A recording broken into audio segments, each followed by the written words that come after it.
Shalom saudara-saudari pemirsa yang dikasihi Tuhan. Tidak jarang orang berpikir pada saat memasuki usia senja dan sudah pensiun dari pekerjaan, berakhir pula masa produktivitas mereka, termasuk juga dalam melayani pekerjaan Tuhan. Tapi tamu saya pada siang hari ini seorang ibu yang usianya sudah tidak muda lagi, tapi beliau menjalani masa tuanya dengan semangat, dengan gemilang. Daripada beliau saya banyak belajar, dan beliau merupakan seorang yang saya teladani dalam melayani pekerjaan Tuhan. Ibu Hosiana Hosea, saya biasa memanggil beliau Ibu Hosea. Selamat siang Bu Hosea. Selamat siang. Terima kasih memberikan waktu untuk boleh datang pada siang hari ini. Buat saya ini merupakan satu anugerah ya. Boleh Puji bersama-sama dengan Bu Adi. Puji Tuhan, terima kasih. Ibu gimana kabarnya belakangan ini Bu? Baik-baik? Ya, dalam pemahaman cukup baik meskipun saya baru jatuh ya. Tetapi karena kemurahan Tuhan sudah bisa berjalan. Tapi sekarang pakai bantuan tongkat ya. Ya. Sempat bepergian malah Bu ya. Ya memang. Dan bisa menghasilkan podcast juga Bu, kesaksian yang indah. Ya, luar biasa. Itu kemurahan Tuhan semua. Ya. Mohon maaf Ibu, sekarang Ibu usia 82 tahun begitu Bu? Ya, hampir 82 tahun ya. Dan saya dengar masih nyetir mobil sampai 80-an ya Bu ya? Ya. Wah, luar sampai biasa. 81 sebenarnya. 81 masih nyetir ya. Iya. Setelah suami saya, Dr. Hosea, dipanggil pulang Tuhan, memang ada satu perubahan ya dalam banyak hal sehingga saya tidak terlalu kuat. Dan akhirnya anak-anak memberitahu saya, ya sudahlah, tahu diri lah. Sudah luar biasa Bu. Iya. Ibu sekarang kegiatan pelayanannya di mana Bu? Sebenarnya saya sekarang masih punya 2 community ya. Yang satu itu namanya Surabaya Senior Club. Dan yang satu itu adalah teman-teman yang memang ingin sekali bersama-sama belajar, namanya English Bible Class. Namun namanya masih English Bible Class, tapi sudah tidak betul-betul belajar bahasa Inggris. Ya. Jadi ada campur Jawa-Jawa gitu Bu ya, campur-campur Bu ya. Tapi luar biasa ya Bu ya. Ibu melayani Tuhan itu dari mulai umur berapa Bu? Wah, ya sejak saya mahasiswa ya sebetulnya. Jadi kalau sampai sekarang ya 50-60 tahun ada ya Bu ya? Iya, ya itu kemurahan Tuhan luar biasa. Iya. Dan juga karena menurut saya dapat support ya. Saya kepingin melayani Tuhan, dapat anugerah, tapi kalau tidak ada support dari sekeliling saya, ya tidak memungkinkan. Ya. Bu, menurut Ibu ya, pengalaman Ibu ini khususnya bagi Ibu pribadi ya, ada perbedaan nggak Bu pelayanan di sebelum pandemi ya, dan juga sesudah era pandemi berlalu, sekarang ini kita sudah memasuki endemi Bu ya, dan juga bagaimana pelayanan Ibu selama masa pandemi ya, bagaimana Bu? Ya, terus terang saja saudara, sebelum pandemi itu saya punya kegiatan, itu boleh dibilang punya jadwal ya. Jadi tiap Senin misalnya itu waktunya untuk segala kebutuhan suami saya. Tapi hari Selasa saya punya SSC, tapi tidak tiap Selasa, 2 kali dalam sebulan. Hari Rabu saya ada pelayanan, tapi tidak tiap Rabu gitu, 2 minggu sekali. Lalu hari Kamis juga ada pelayanan di gereja, tapi tidak tiap Kamis. Jadi schedule-nya itu bisa Senin, Selasa, Rabu, Kamis tuh hampir tiap hari. Ya keluar, tetapi tempatnya tidak sama gitu. Nah setelah ada pandemi, semua itu kan hilang sama sekali ya, karena kami tidak bisa keluar rumah. Tentu dari perubahan biasa aktif, lalu tidak ada yang dikerjakan, itu pasti menimbulkan satu perubahan di dalam banyak hal. ada perasaan, aduh kok jadi begini ya. Iya, iya. Waduh, dulu kan enak kalau bisa begitu. Bisa ya. berbagi menjadi berkat Ya, ya Bu ya. seperti itu. Mm-mm. Nah, itu saya biasa menyapa teman-teman, lalu tidak bisa menyapa. Waduh, gimana ini menyelesaikan masalah ini loh. Tidak enak seperti itu. Lalu saya berkeluh kesah sebetulnya pada anak-anak saya. Bagaimana ya caranya mama ini bisa nyapa teman-teman tapi tidak bisa bertemu. Nah, anak saya David itu nyeletuk. Bikinlah video. Saya betul-betul kaget Bu Adi. Iya. Bikin video itu tidak main-main karena itu kan di publik. Jadi betul-betul ini maunya siapa gitu. Tapi karena itu terus terbawa. Saya tidak bisa tidur. Iya. Jadi saya berdoa, saya berkata, Bapak, saya sungguh tidak tahu. Iya. Kalau menurut Bapak bikin video ini memang memungkinkan dan ini maunya Bapak loh ya, bukan maunya saya, maunya Bapak. Saya minta sungguh-sungguh Bapak menuntun saya. Pertama saya tolong dikasih tahu bicara apa saya ini tentang topiknya gitu ya Bu ya. Lalu bagaimana Bapak ini mau ngomong apa sebetulnya lewat keadaan ini kepada teman-temanku yang sama-sama tuanya seperti saya. Ya itu kemurahan Tuhan. Puji Tuhan ya. Lalu sepertinya dibilangi gini, harus bersyukur kayak gitu. Waduh, bersyukur dalam apa saja yang mesti itu seperti Tuhan memberikan seperti kayak topik gitu. Saya terus tulis itu. Ya, saya tulis, saya terus doa, saya bilang Bapak, saya tidak punya bahan ini. Saya mesti membaca banyak. Berikanlah kepada saya buku-buku apa yang mesti saya siapkan. Nah dari situ Bu Adi, luar biasa. Saya memang membaca buku-buku. Itu bukan ide saya. Tuhan itu, yang kasih. Jadi dari baca buku loh. Terus dari ditambahi sedikit-sedikit seperti ada itu. Ada pengalaman-pengalaman hidup dibagikan seperti Bu ya. Itu. Ya saya sendiri merasa ya Bu ya, begitu memasuki masa pandemi itu yang dapat dikatakan sih semula kita mungkin nggak pikir akan melanda negara kita ya, tapi seketika di tengah-tengah lajunya kehidupan dengan berbagai aktivitas terhenti tiba-tiba kayak oleng Bu.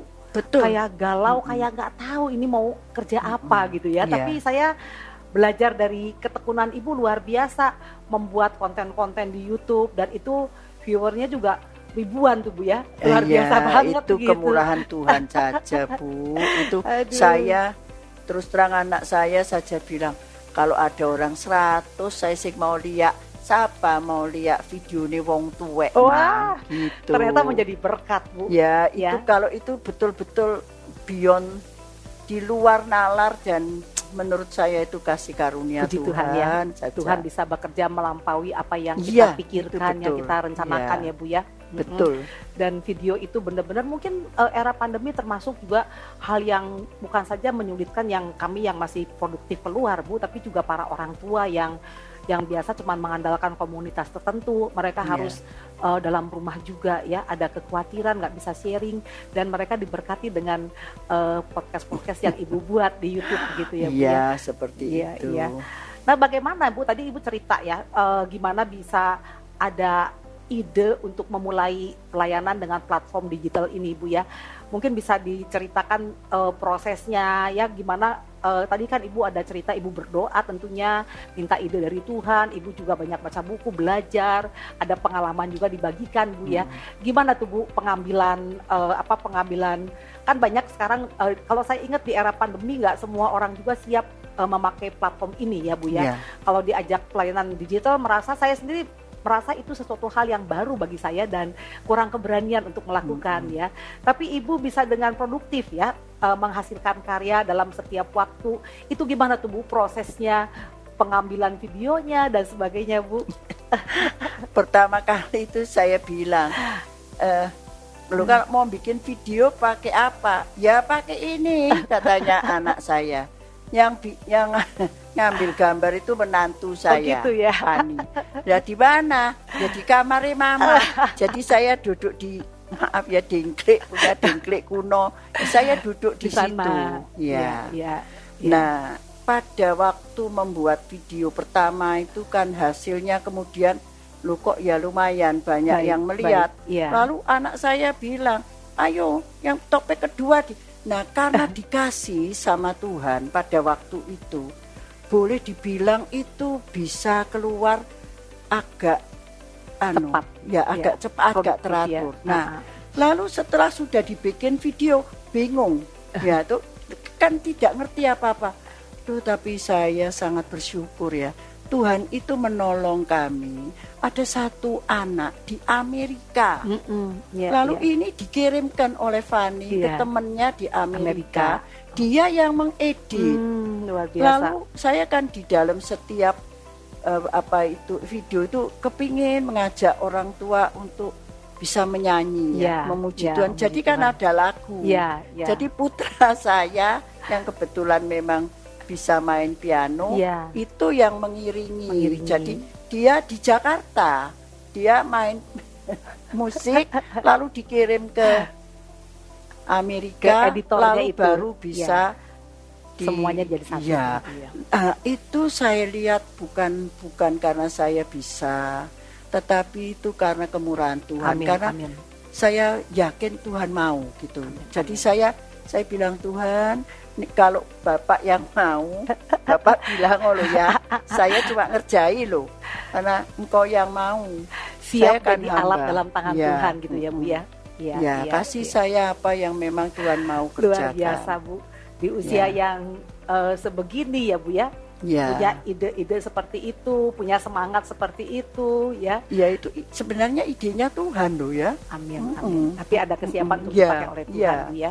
Memang saya baca banyak buku. Ya ini Bu, kalau saya lihat Ibu ini bisa beradaptasi ya Bu ya dengan situasi kondisi pelayanan di era pandemi ya, karena hati yang mau melayani begitu Bu ya. Kiat-kiat itu bagaimana Bu menjaga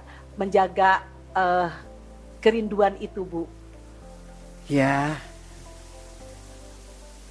bagaimana ya kalau saya berdiam diri ya, karena keadaan kayak, aduh ya sudah, saya mau apa sekarang, saya hanya memperhatikan diri saya sendiri, lalu saya tidak juga mau berbagi dengan orang lain kebaikan Tuhan. Saya merasa padu ya, enggak betul ya kalau gitu ya. Jadi Tuhan sudah terlalu baik ya di dalam kehidupan saya pribadi maupun kehidupan saya di dalam keluarga. Tuhan. Jadi ya bagaimana ya, tidak bisa ndak gitu loh ya, untuk ndak menceritakan perbuatan Tuhan yang baik itu. Ya belajar bersyukur nak, belajar untuk bersyukur terus di dalam segala hal. Ya itu mungkin ya. Jadi rasa syukur itu juga diwujudkan di dalam kerinduan untuk kita selalu mau belajar juga ya Bu ya, menerima segala kondisi dalam pelayanan begitu ya Bu ya. Saya terus terang aja tidak cepat bilang tidak bisa. Saya mencoba gitu ya. Kalau tidak bisa ya tidak apa-apa, tapi saya tidak terlalu cepat.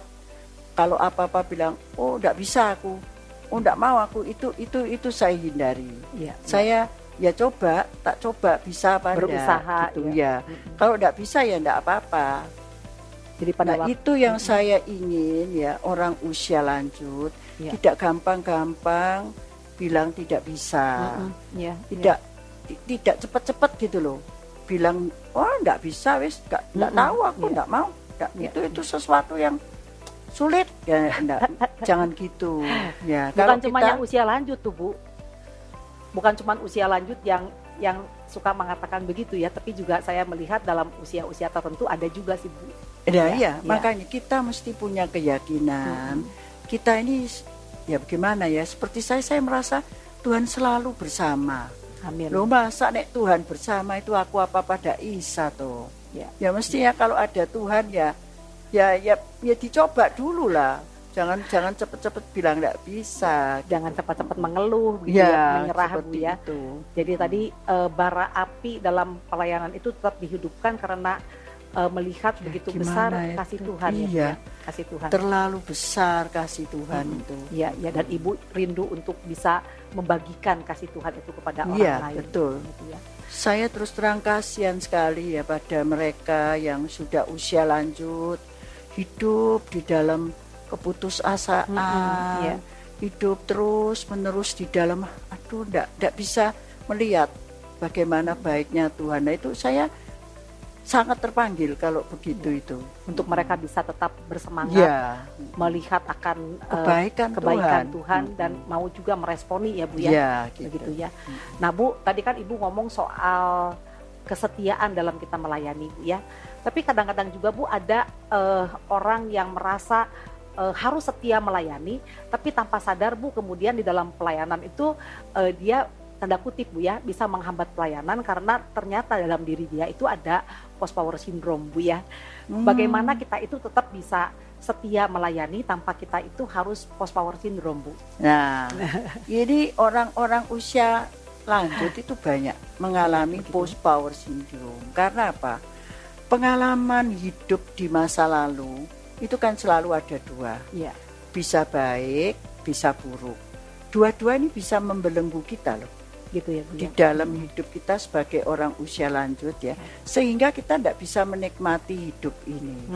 Kalau kita dibelenggu oleh pengalaman masa lalu yang buruk, itu kita mungkin bisa selalu, aduh, saya ini korban ya, saya ini kok tidak bisa apa-apa, saya ini Iya, orang gagal, kayak seperti itu. Kayak pesimis Ya, Bu ya, terus trauma seperti itu. gitu Bu ya. Tapi kalau masa lalunya itu cemerlang, katakanlah dia pernah punya jabatan, dia Iya. pernah punya satu wewenang, Iya. lalu lah sekarang sama satu tua, ya, Iya, iya. kan ya, masa bisa terus ya. Secara Nah, ini ya, setelah lalu setelah pensiun alamnya, dong, iya. setelah pensiun itu memang bisa terjadi yang disebut post power syndrome atau yang kadang-kadang disebut retirement syndrome ya.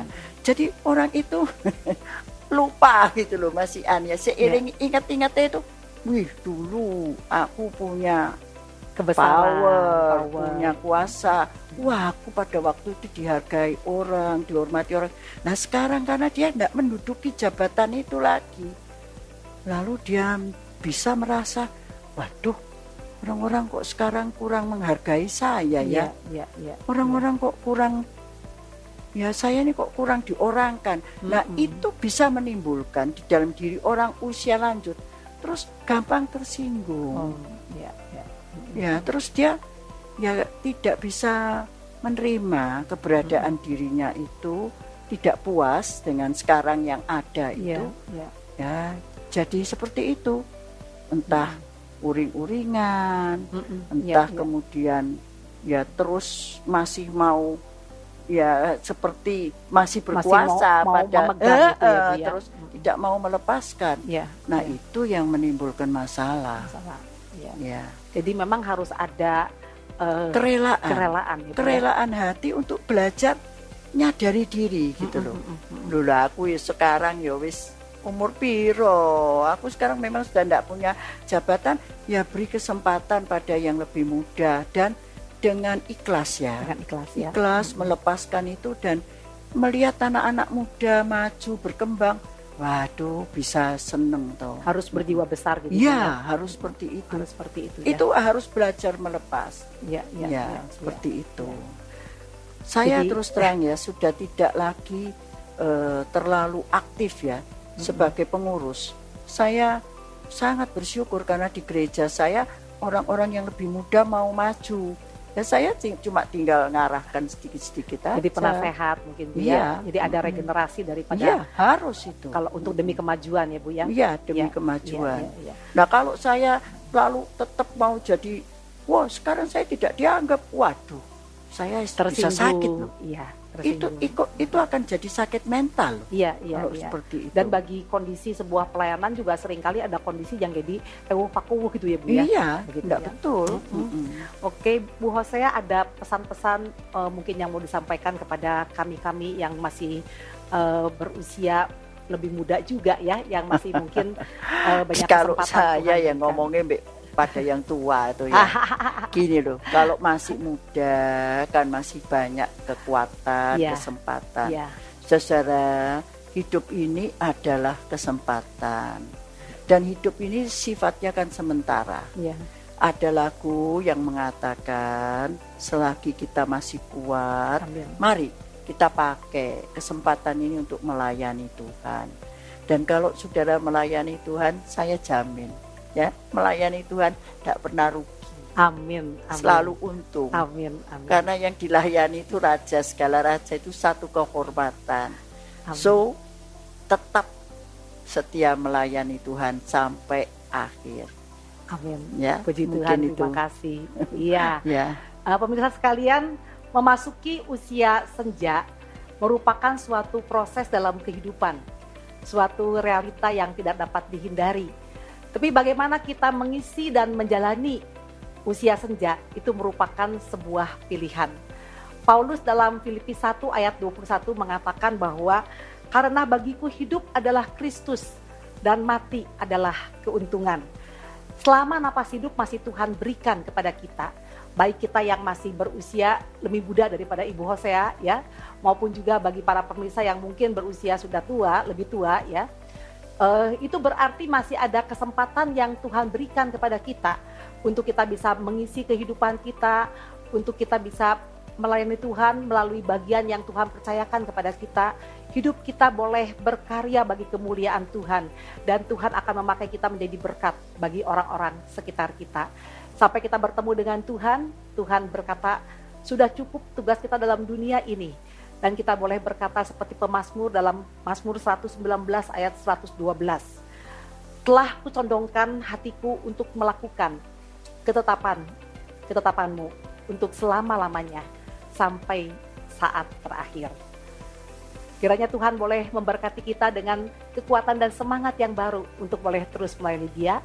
Sampai berjumpa dalam bincang-bincang berikutnya dengan Ibu Hosea. Tuhan memberkati kita.